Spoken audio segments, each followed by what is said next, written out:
Good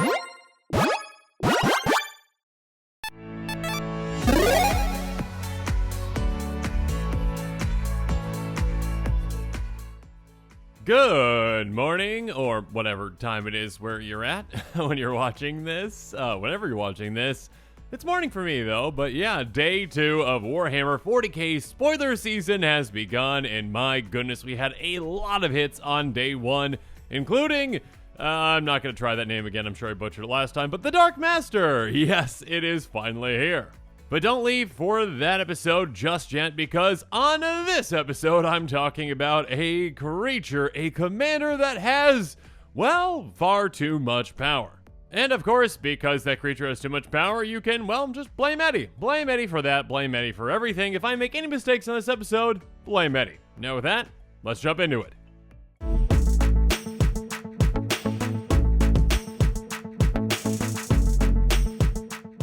So, Old One-Eye is a 6/6 Tyrannid. I'm not sure if I'm saying that right, my apologies. Let me know in the comments below. With Trample, that costs 5 and 8 green. So, a 6/6 with Trample for, 6 mana, that's not too much power, right? Let's keep going, though. On top of that, other creatures you control have Trample, and when Old One-Eye enters the battlefield, create a 5/5 green Tyrannid creature token. So that is for 6 mana, just 6 mana, a 6/6 Trampler that gives all your other creatures trample, and it comes up with another 5/5, so that's what, 11 power in total, 11 trampling power essentially in total over 2 bodies for 6 mana. Yeah, I mean, that is an absurd amount of power, that is a ton of power to deal with, and it's not done just yet. Because it also has fast healing. At the beginning of your pre-combat main phase, you may discard 2 cards. If you do, return it from your graveyard to your hand. So, yeah, I mean, if you really don't want to pay a ton of commander tax for this one, sure, let's just get around it by discarding some cards, getting it back to our hand, and then just getting it right back out to get even more tokens. And of course, there are certain cards that we actually even want to have in our graveyard, and we'll talk about those here in a bit. But yeah, I mean, 6 mana for all of this, that is a ton. Even just considering, again, it's 6 mana for 11 trampling power across 2 bodies, that's pretty awesome. And again, when I do say 2 trampling bodies, technically, I mean, Old One-Eye is the one giving the trample to your other creatures, but as long as it's on the battlefield, I mean, those other creature tokens it makes are going to have trample. And yeah, I mean, giving your creatures trample can be a massive thing, especially when it comes to an aggressive green deck like this one. Because yeah, there are definitely some hyper efficient creatures out there that, have a ton of power, but don't have, the means to get that damage through. And Old One-Eye says, don't worry about it, I got you covered. So yeah, I mean, this commander packs a punch, whether again, it is your commander or a card in the 99 for, a good amount of decks out there that might want just a bunch of power on the board or a way to give their creatures trample, or, maybe they play with discard as well. Regardless, I can definitely see some players being really excited about this one. So yeah, if you are interested in this commander, make sure you check out that link in the description below for the list of the cards I'm talking about on this episode, because when a new, exciting commander like this one is spoiled, well, sometimes cards that work well with it tend to go up in price sooner rather than later. And now with all that said, let's jump into the cards to consider for Old One-Eye.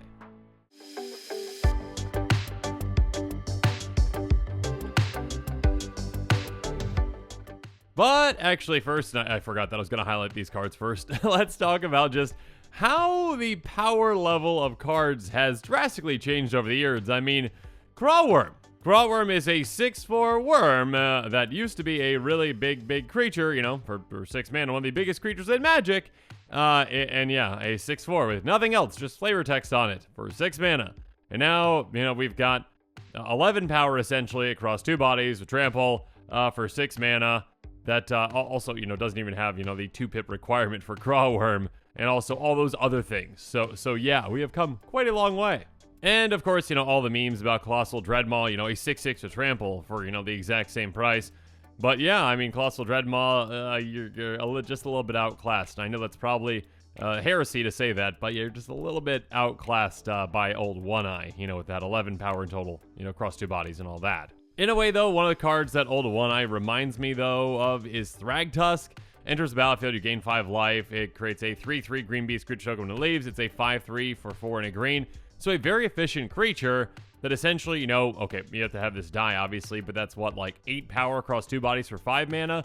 Yeah, I mean, this is, just on an ETB, which is better because you get that token right away, or I should say better in a lot of circumstances. Regardless, 11 power for 1 more mana, trampling, and all those other things. Yeah, I mean, this card, Old One Eye, has a ton of potential.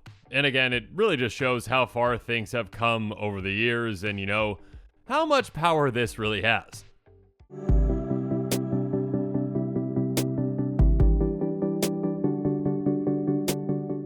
Now, like I mentioned before, there are plenty of hyper-efficient creatures in mono green that really could use some trample. I mean, let's talk about cards like Steel Leaf Champion, Yorvo, Lord of Garenbrig, and Hunted Troll. Steel Leaf Champion is a 5/4 for just 3 mana. Yes, it is, green, green, green, but, we're in a mono green deck. We can easily pay basically any amount of pips.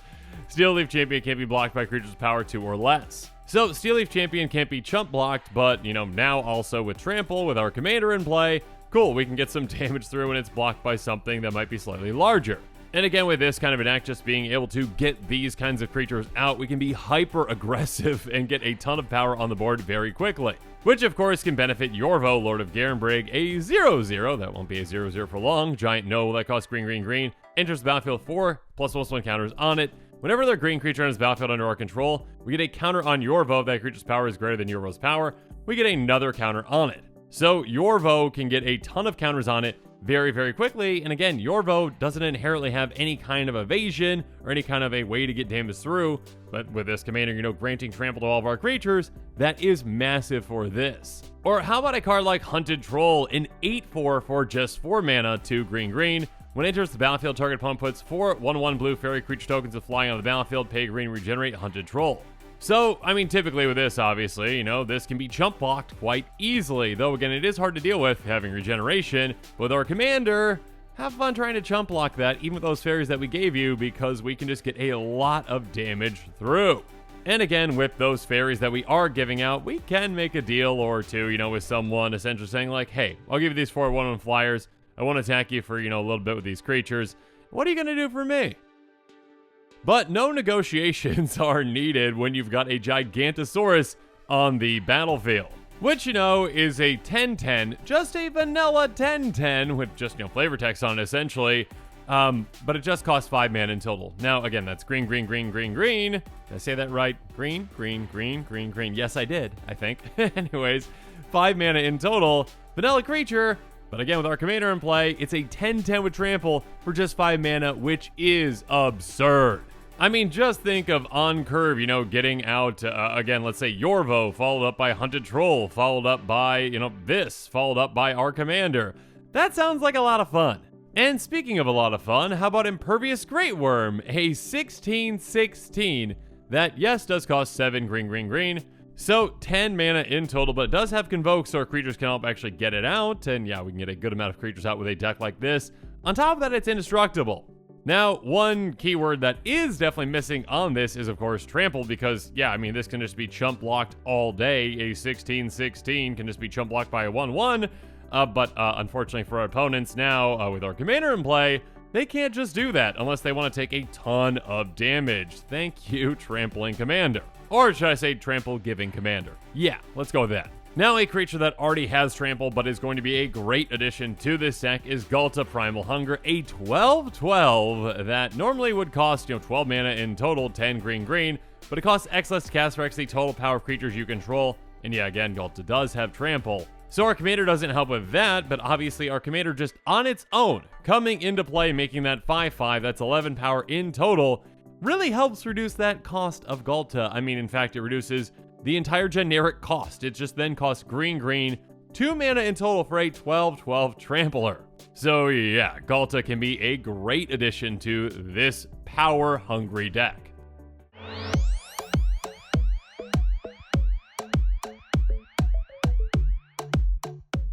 Other great additions to consider are cards that populate with cards like Druid's Deliverance, Full Flowering, and Selesnya Uologist. For example, Druid's Deliverance says, prevent all combat damage to be dealt to you this turn, populate. So this can be one of those kinds of cards that can be a great trick for us, a great fog effect that's basically like, okay, I'll swing out at a player and then I look like I'm wide open, but all of a sudden, I am definitely not wide open. I will grant your combat damage dealt to me, and also on top of that, I get to populate, which again means I get to create a token's copy of a creature token I control, sorry.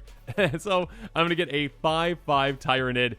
And yeah, that's going to be really fun for me. Speaking of fun, full flowering, pay XX and a green for that sorcery, populate X times. So essentially, outside of that initial, just green pip right there, basically just 2 mana for a 5/5 after that. So if you put, again, let's say 7 mana into this in total, 3 free checks, that's going to be 3 5/5s, which is a lot of power for not all that much mana. Or should I say it's just very efficient? You know what I mean? Anyways, Lesniologist, a great repeatable populate effect. Pay 2 and a green, exile target creature card from a graveyard, then populate. So yeah, I mean, this can be great graveyard hate against some of our opponent's creatures, if they have any kind of graveyard synergies.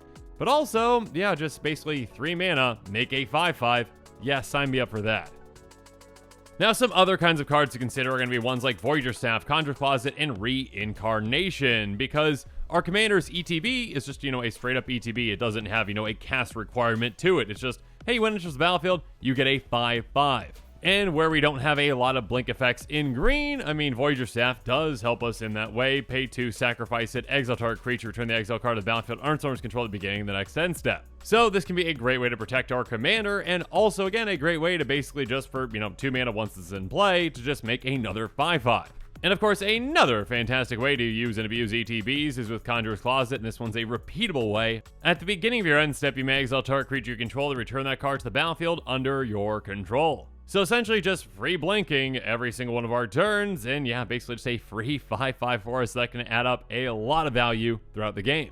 Another way to take advantage of this in an interesting way, though, is a card like Reincarnation. Choose target creature. When that creature dies this turn, return a creature card from its owner's graveyard to the battlefield under the control of that creature's owner. So if one of our creatures, like, our commander, is going to die, we can either get it right back, or we can get something else right back from our graveyard. And again, if we are getting our commander right back, we do get that ETB again for some additional lovely value.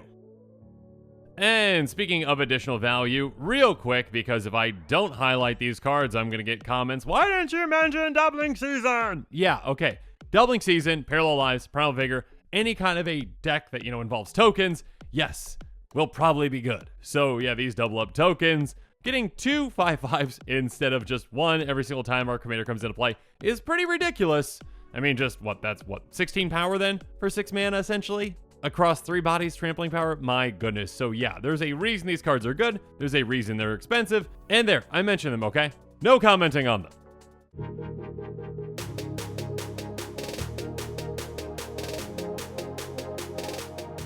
Moving on though, some amazing cards in this deck are going to be ones that can provide us a ton of card advantage throughout the game with cards like Garruk's Pack Leader, Elemental Bond, and Garruk's Uprising. Garruk's Pack Leader says, whenever the creature power 3 or greater enters the battlefield under your control, you may draw a card. Elemental Bond does the exact same thing essentially, but it's on an enchantment, and Garruk's Uprising says, when it enters the battlefield, if you control a creature with power 4 or greater, draw a card. Creatures control of trample. Whenever a creature with power 4 or greater enters the battlefield under your control, draw a card. Essentially, the important thing with all of these is, well, hey, when our big creatures come into play, whether they're, actual creatures or token creatures, we are drawing cards. And yeah, I mean, we've got a ton of powerful creatures in this deck, including our commander, and every single time our commander comes into play again, it's coming to play with a token that is a 5/5. So with these, we will be drawing 2 cards every single time that happens.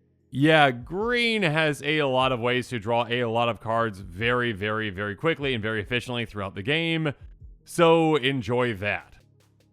But some other enchantments that can really help us out in this deck are cards like Beastmaster Ascension and Unnatural Growth. Beastmaster Ascension says whenever a creature you control attacks, you may put a quest counter on Beastmaster Ascension, and as long as it's got 7 more quest counters on it, creature control get +5/+5. Again, this card doesn't inherently, give trample. It doesn't, allow our creatures to get damaged through. So in certain circumstances, for certain decks, yeah, this can pump your creatures a ton, which is great. This is a fantastic card, but it's not going to help you get your damage through, but our commander definitely can help with that. And yeah, giving our creatures an additional boost of +5/+5 is massive. And obviously, it's very easy for us to get to the number of quest counters to make that happen. I mean, just think about this, just with our commander And with our 5/5 token that comes into play, that makes our commander into an 11/11, the token to a 10/10, 21 total power across 2 bodies for just 6 mana. Gross. And of course, speaking of gross, my goodness, unnatural growth. There's a lot of green pips in that cost, but again, we don't care. We're a mono green deck. 1 green, green, green, green. That's what, 4 green pips. Gross. Beginning of each combat, double the power and toughness of each creature you control until end of turn. Again, keep in mind that says every single combat, so not just our own, but yeah, I mean, doubling up all of our creatures' power is ridiculous. Especially, again, when we've got a commander that gives all of our creatures trample, so we can get a lot of damage through. And yeah, this can turn, just with this and our commander is a 2-shot KO. But a big knockout punch can, of course, come with a card like Vitalizing Wind. It's an instant for 8 and a green, but yeah, I mean, we're in green. We've got plenty of fantastic ways to ramp. Creatures you control get +7/+7 until end of turn. So even if our creatures are blocked, again, our commander is giving trample, this is a massive pump effect for every single one of our creatures, and we can get a ton of damage through and finish off our opponents out of nowhere with something like this.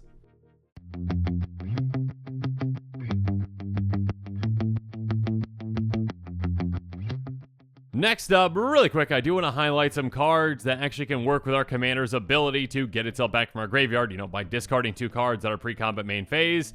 Vengevine and Centaur Vinecrasher come to mind. Vengevine is a 4/3 with haste and says when you cast a spell, if it's the second creature spell you cast this turn, you may return Vengevine from your graveyard to the battlefield. Again, this kind of a deck is definitely going to have a ton of creatures in it, so yeah, casting 2 creatures on a turn is not going to be all that difficult most of the time.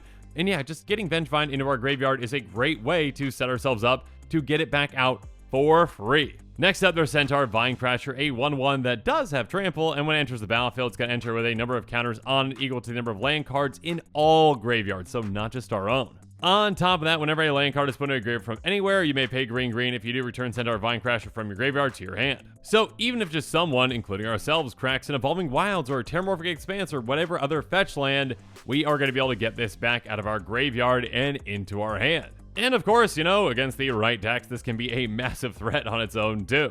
Or it can just be a great way to, just have discard fodder for our commander if we need to.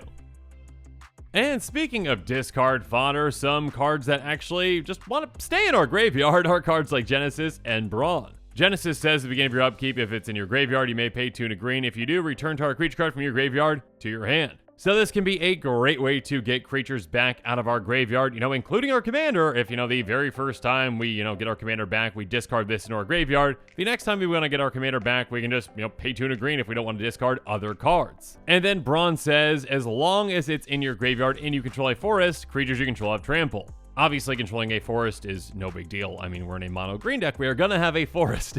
but yeah, this is just another great way to ensure that our creatures have trample. Even if we don't have our commander in play, our creatures are going to have trample, which again can be massive for a deck that can really take advantage of, again, those hyper-efficient green creatures that don't inherently have a way to get damage through.